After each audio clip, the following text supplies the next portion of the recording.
કર્ણાટકની જ્વેલરી ચોરી બાદ ફરાર આંતરરાજ્ય ગેંગનો પર્દાફાશ.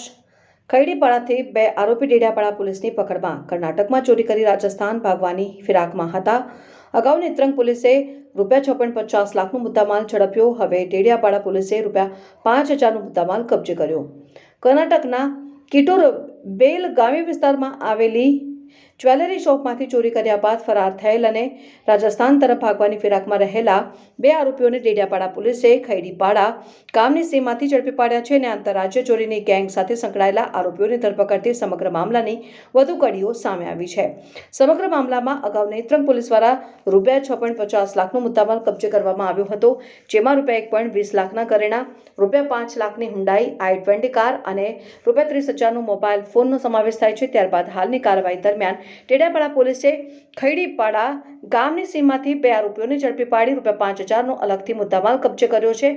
પોલીસ તપાસ દરમિયાન ઝડપાયેલા આરોપીઓની ઓળખ દિલીપસિંહ સન ઓફ દેવીસિંહ લાલસિંહ જાતે રાવત, ઉંમર વર્ષ 52 વર્ષ, રહેઠાણ ભીલોકા બાડિયા, મસુદા બ્યાવર, રાજસ્થાન તથા નરસિંહ ઉર્ફે પવન સન ઓફ જન્નુસિંહ તેજસિંહ જાતે રાવત, રહેઠાણ હનુતિયા, બીજનગર, અજમેર, રાજસ્થાન તરીકે થઈ છે. તપાસમાં અર્જુનસિંહ સન ઓફ શિવસિંહની પણ સંડોવણી સામે આવી હોવાનું જાણવા મળ્યું છે. પોલીસને જણાવ્યા મુજબ આરોપીઓ કર્ણાટકમાં જ્વેલરી શોપમાં ચોરી કર્યા બાદ રાજસ્થાન તરફ જઈ રહ્યા હતા. દરમિયાન પોલીસની કામગીરીને જોઈને તેઓ રસ્તો બદલી નર્મદા જિલ્લાના ડેડિયાપાડા વિસ્તારમાં પહોંચ્યા હતા અને પોલીસ દ્વારા શંકાસ્પદ હિલચાલના આધારે તપાસ હાથ ધરાતા આરોપીઓ ખૈડીપાડા ગામની સીમમાંથી ઝડપાઈ ગયા હતા.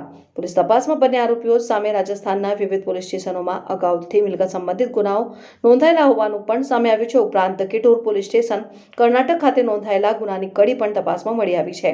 આમ નેત્રંગ પોલીસની અગાઉની કાર્યવાહીમાં ₹56.50 લાખનો મુદ્દામાલ અને ડેડિયાપાડા પોલીસની હાલની કાર્યવાહીમાં ₹5,000નો મુદ્દામાલ મળી આવ્યો છે અને બંને આરોપીઓને ઝડપી પાડી પોલીસે આંતરરાજ્ય ચોરીની ગેંગની વધુ કડીઓ શોધવા તપાસ તેજ કરી છે. રિપોર્ટર સર્જન વસાવા, ડેડિયાપાડા.